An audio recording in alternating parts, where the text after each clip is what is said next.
Hello, and welcome back, party people.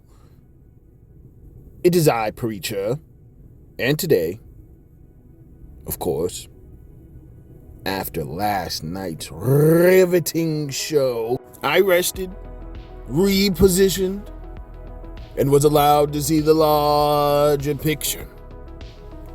Now, last night, I did call it an exclamation point, but why? Why is it an exclamation point? To the 6 months of great games beforehand, to the big game like Neo 3 being exclusive to PS5 and PC, being the Yotai doing financially well, the whole financials showing them doing great, while by and large maintaining exclusivity to their platform. All of that is accentuated and again solidified by this show coming directly from Sony. And let me put up a graphic I made here.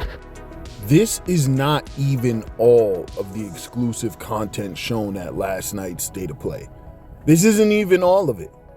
But this is a crazy lineup, and you know how PlayStation does. These are all coming out shortly. You know what I mean? I think the longest wait we have is whatever the God of War trilogy remakes are, whatever that's gonna be. But you look at stuff like, and maybe DOA 7, but god damn, the fact that DOA 7 lives, like, again, crazy showcase. But just talking exclusives, right? True exclusive in Sorrows, launching only on PlayStation 5. Yako, crazy. That looks like a Tenchu type game. I don't think I mentioned that last night. Kena 2, exclusive for console exclusive. When I say exclusive, just to save myself a bunch of headaches of comments, just infer console exclusive because I'm not talking about PC. I just don't care.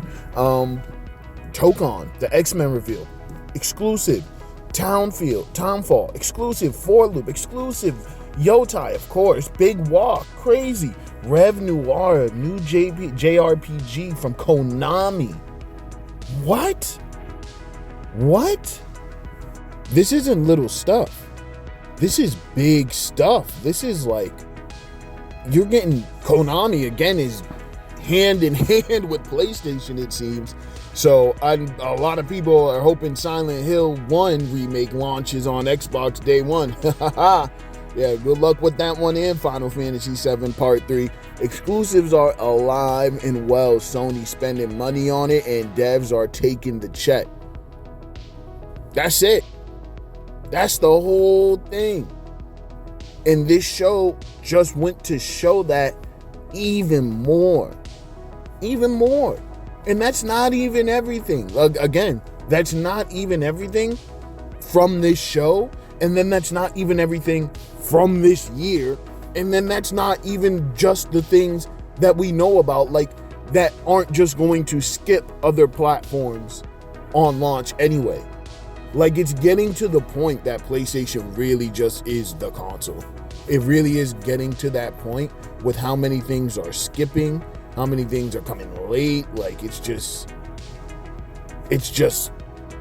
not even close. It's not even a comparable, like, and I had a discussion with a gentleman last night on Twitter, and it started off a little hostile. We was talking, he said this show was shit. And I'm like, this show is shit. You obviously not a gamer. And he pulled up though. He pulled his guard. He said, I'm not a gamer. Try 13,000 hours in ESO. He said, I bet you don't have as many hours in gaming as I have in ESO. I said, hold on, I got 1,514 off the rip, son. But then he hit me with the 1,300 on ESO. I can't front on you, bro. I can't front on you. But we came to an agreement, bro. It's just, he doesn't like PlayStation games. He said at a point, he was like, yo, I might come off as a fanboy, but the truth is, I just don't fuck with these games. And that's exactly how I feel when I see Xbox stuff. Right? It's not a point of me not liking this stuff because I have some allegiance to PlayStation, which I don't have. I just don't gel with the games, right? I have a long recorded history of me not liking Bethesda. So a bunch of first-person RPGs aren't gonna appeal to me. I don't play FPSs like that. That's not gonna appeal to me. I don't give a fuck about Indiana Jones. That's not gonna appeal to me. You know what I mean? So that kind of stuff. So if that's true for me, and I know that to be my truth, there's no way I can deny it for him. You know what I mean? So even if I see these games and I'm like, holy shit, like this is the second best showcase I've literally ever seen in my entire life, I can't deny that somebody else might just have different taste. And that's not invalid at all. Like, that's completely valid. That's never the point of like what I'm saying here.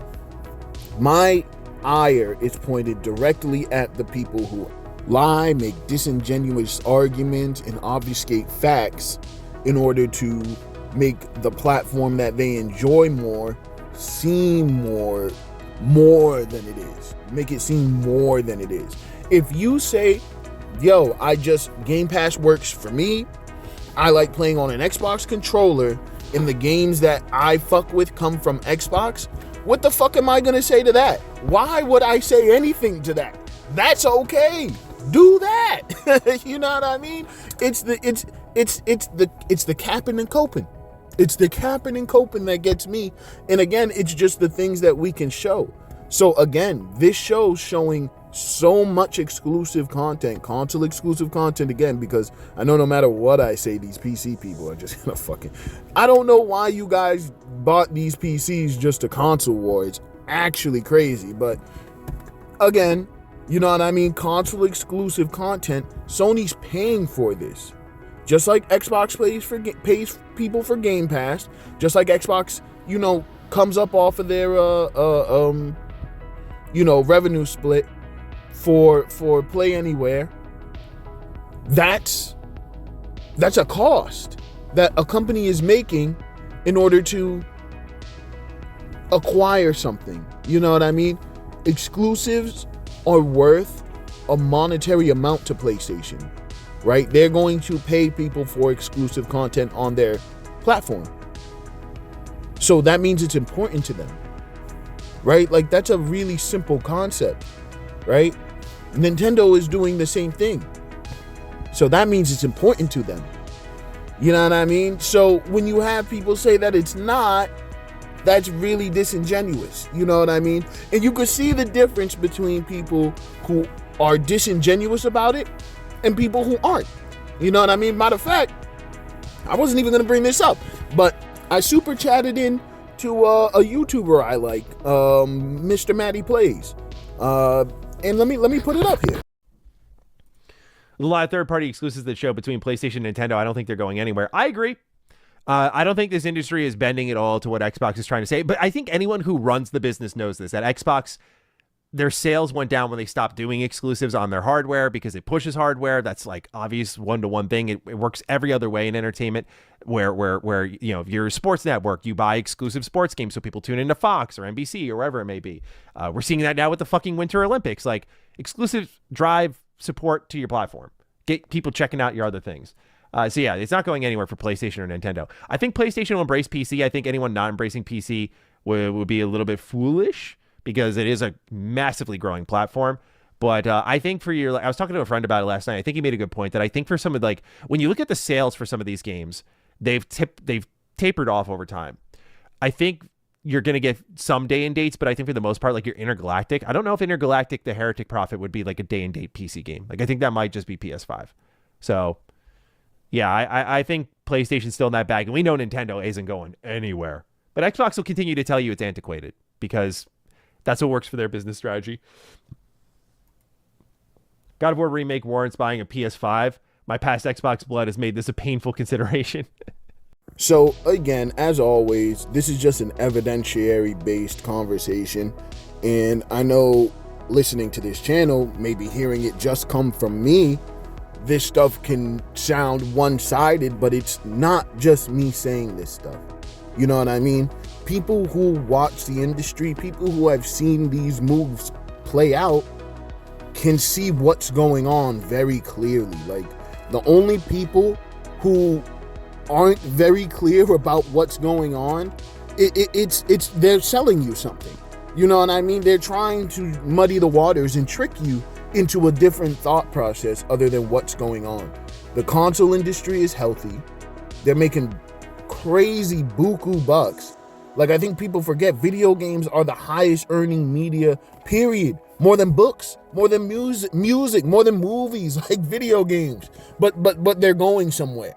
You know what I mean? Consoles are dying. They're really not. And exclusives aren't going anywhere.